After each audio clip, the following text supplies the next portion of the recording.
So game 2 here looks quite straightforward. We have a couple draw cards in Caravan and Gear. We have Trashing in Century, Raise and Plan. And there are a couple plus action cards in University and Hamlet. So you want to get as much draw as possible, then it seems like just stuff goes into your deck by provinces. That seems to be all there is to do on this board. One thing to consider and to keep in mind is Wolf Den, not just when you're building. Don't worry too much about going -12, -15, but also coming down to the end. The first duchy you buy is worth 0 points, but the second duchy you buy will be 6 points, for example. Same with provinces. First is 3, second is now 9 extra points. So you know what you want to build. The challenge here on this board is to find the quickest way out of the opening, the quickest way to get a lot of draw cards and money into your deck.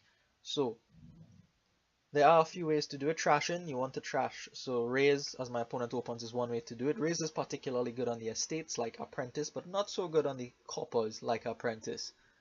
So for trashing coppers, you perhaps would like a Sentry instead. Plan is also useful to pick off the cards that your Sentry could not pick off. So my opponent opens Raise Potion, which is a fine opening.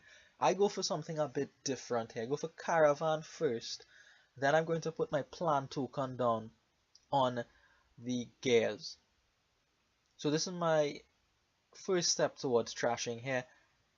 The trashing token on Gear. My opponent manages to get an estate out with his Raise, so that's very good for him, and is going to pick up a Gear straight away. So that is good for my opponent. Playing this Caravan gets me up to 3 for a Gear, which allows me to trash an estate. Not unhappy with that at all. One reason that I opened with the Plan is that you only put 1 card into your deck, so you have 11 cards instead of 12, and it's a lot harder for things to miss the shuffle.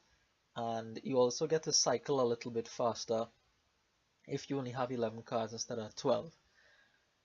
However, it does come at a slight cost, and that is, well, I don't get an actual card in my deck, right? That is the cost I have to pay. So my opponent manages to pick up his first University. I did pick up a potion on my turn 3 or something, and now I have enough for a University here. University will be good, and perhaps the best way to gain Sentry in a deck where there's a lot of trashing going on. So another University for my opponent. I really have to get on these Gears to start trashing down, but $6 here, I think Sentry is in order at this point in the game. My opponent also gains a Sentry here, and now a Hamlet. With just 2 coppers, I see no reason why not to pick up a Hamlet. You will want them later on. So the reason why you want a lot of draw here, aside from being able to play more treasures, is that Storeroom on the board rewards you for being able to draw more cards than you have in your deck. You could discard a bunch and then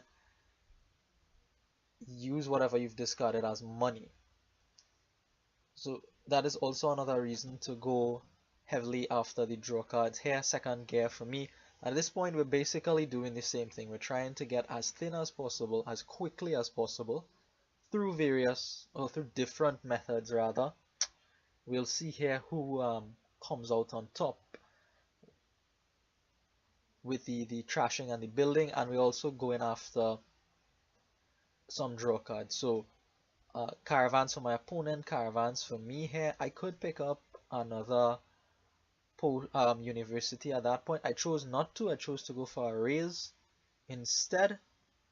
Perhaps that should have been a University. Obviously I considered it there, but I decided that 2 Universities was enough for me, and that I don't really want to waste any more time picking up Universities.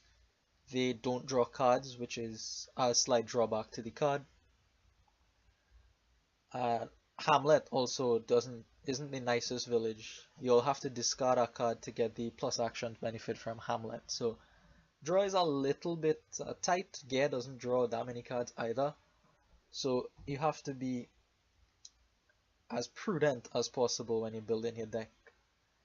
That being said, perhaps University is still better at that stage in the game. There's still quite a few things to gain, namely a bunch of Gears, honestly. So the caravans are now empty. We split those 5 apiece. I still have my token down on the gear, and I think I am going to make use of it one more time here. So I think I got 3 trashes out of this, which is decent value from my plan token. And here my opponent manages to get everything all pieced together nicely, right? So he did have first player advantage, but he also opened differently to me, and you have to be the judge of this. He ended up getting more gears than me, so I think his opening worked out better for him than it did for me. He's able to get all but the last gear here, and I think that puts him at 6 gears or so. So much gears that he just doesn't have enough actions to play all of them yet. He'll obviously pick up Hamlets in the near future to be able to play all those gears. So he is able to draw his whole deck at this point and comes out with $3 here, picks up a storeroom. So going after the same idea, like I said, the reward for overdraw is in storeroom. Well, one of the rewards is in storeroom. So he has trashed a lot more than me. You see here I have 5 coppers and an estate compared to his 3 coppers last turn. So I think what he did was better than what I did in the opening. Now that being said, I still have to try to play out of this, right? So here comes my storeroom. One slight benefit to having all this junk is that I can discard it with my storeroom and get money from it. And not only get money from it, but I can set up my sentries to trash all of these things very nicely. So down they go for cash, and the sentry will just reveal 2 coppers and reveal 2 more coppers. 4 coppers gone in one turn. That's pretty good. So here I have $6 considered gold, because I see where this is going. I have no money in my deck. I have no money in my deck aside from this lone copper, which I want to get rid of because of the wolf den. But I go for the gear, trashing the copper, and I will pick up a Hamlet here for the plus actions. This turn I believe was the key turn for me in this game. I felt like, well, in hindsight of course, that gold was the better option at that point. Sure, it is a unique at that point, but I could have bought another gold, made it not unique, so then the wolf den doesn't complain about it, and then I would have had a lot more money in my deck than I do now, which is 0. 0 in the form of treasure. So I have to rely solely on the storeroom to get me money. So buying the last gear empties our second pile, and there are 2 piles that are very thin: Hamlets, Raises, Estates. The action piles, Hamlet and Raise, are particularly thin because of the universities we have, and my opponent has managed to purchase 1 extra university to my 2. So it means he has a little bit more control in the end here on when these piles empty out. So he does take a Hamlet and another storeroom. The second storeroom is mostly to remove the penalty from the wolf den. And what he ends up being able to do here is come up with $5, I believe, and he picks up a duchy. So if you observe his next couple of turns, he has an endgame plan and he executes it quite nicely, I believe. So the first, well, not the, maybe this is the first step. The first thing that he did was purchase this duchy, which, as I mentioned, is worth 0 points right now. So if by some magic I'm able to empty the Hamlet piles and get rid of my wolf den problems, I would win on my turn. The uniques in my deck right now are storeroom, Raise, which is easy to deal with, and Hamlet, which is the pile that I would want to target anyway. So the only real issue is to pick up our second storeroom.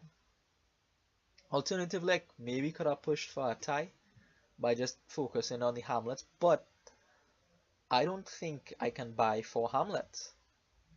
I don't have that much money in my deck.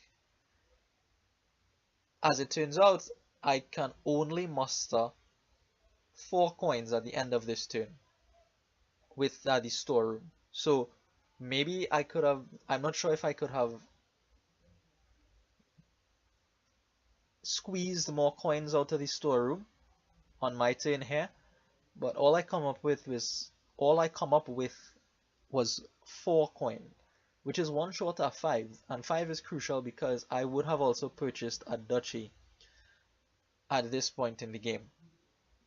It mirrors my opponent's duchy, and it means that a subsequent duchy for me would be worth extra points, right? I now have 6 points in those duchies. So I do need another hamlet to rectify my wolf den problems, and I do pick up a second storeroom here. So now there's no singular card in my deck, no unique card in my deck.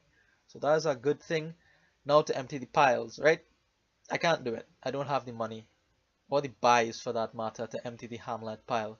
So my next best option is to score points. If I don't score points, my opponent will empty the hamlet pile. The third university, the extra university, is looking very, very useful right now for him. And all the points that I can muster is 4, like I said, and 2 buys for 2 estates. That is 2 points. 1 estate is negative 2 points. Well, to my total anyway. So I had to pick up the 2 estates just to make sure that I didn't have only one for the wolf den to complain and say, you only have one, I am the anti-menagerie. So my opponent's endgame plan here is very nice. He notices that I'm constricted here. I don't have money in my deck, so I can't do things. So what he does is a pile out over 2 turns. So he picks up some number of hamlets on this turn 13 here, 2 or 3 or whatever, and he gets a duchy. That puts him up to, what, 6 points or so, I believe, to my 2. He does gain another sentry just to get rid of that wolf den problem. I think that is the only thing in his deck which he has unique of, aside from the duchy. So he gets rid of all his wolf den problems on this turn, and sets it up so that he can empty the hamlets on the following turn for a win. On my next turn, on my turn 13, I still don't have the money to even purchase a duchy, and at that point even purchasing duchy does nothing. It does literally nothing for my score. So I had to be able to purchase province, which still wasn't enough because Wolf then says your first province is worth 3 points. 2 plus 3 is 5, 1 less than 6. All again he needs to do in that case is to pick up a hamlet, or the remaining hamlets, and then he would win the game. So nice end game by my opponent here. The turns are very long because we have lots of action cards, but these are the ideas that I'm trying to pull from the game and show you here. So like I said, that turn when I had 6 and 2 buys, I didn't want to give up the gear because it's a lot of draw, but I should have. I should have just picked up a gold and then picked up a second gold, and I would have money, first of all, to do things, probably buy provinces in combination with the storeroom, and provinces are worth a lot more points than duchies. So we would have had a far more interesting endgame. As it is, it's not very interesting because my opponent has a solution figured out. He just has to wait for 2 turns and make sure he sets up his next turn so that he doesn't somehow magically stall. I don't really see how he stalls here though. What, 3 universities and what? The 2 duchies. That's how he stalls. But even still, he has caravans coming in at the start of his turn, which will help him. So I think it's fairly impossible for him to stall. And that is game 2. A very, very tight, close one. We had the opening differences, and it worked out better for my opponent. He was able to trash more quickly, and he was able to incorporate an extra university into his deck, which exerted a ton of pressure in the end here. A ton of pressure, because I have to keep thinking he has that extra gain from the university. I have to keep playing around that, whereas he doesn't have to worry about that with me at all. As it turns out, the number of gains wasn't really an issue. What really was an issue was that I had no money in my deck. Well, not no money, but not enough money to make my opponent think that I could do anything meaningful. So this time I think I also come up with only $4. Not not very impressive. I would need to come up with, I don't know, $10 here to do something. $10 will let me pick up, like, if I had $10, I could university gain the two hamlets and then pick up hamlet and four estates or something like that. That would give me a tie. 10 gives me two duchies, which lets me go ahead by 2 points. 10 also gives me province and estate, but that's way, way, way into the future, and we don't have too much longer in this game. $10 is not something that I could come up with. So this was a very close end game here, and it shows. I mean, that one turn, right, where I should have bought a gold or two silver to avoid the wolf. Then perhaps now, well, now seeing it, it is obviously better to do, but it shows that you have to be aware and thinking ahead. What is the game gonna look like next turn if I don't pick up two silvers? What is it gonna look like if I do pick up two silvers? So you just have to be thinking a little bit ahead and knowing what's good for your deck at what point in the game. So he is gonna execute the end of his end game strategy here. Oh, very nicely executed by him. I always find end game endings that take two or more turns quite nice because you have to make sure that nothing could happen on your opponent's turn. So I don't know, I think it requires a bit more thought to go in multi-step endings rather than just one turn ending. Anyways, game 2, thank you for watching and I'll see you in the next one.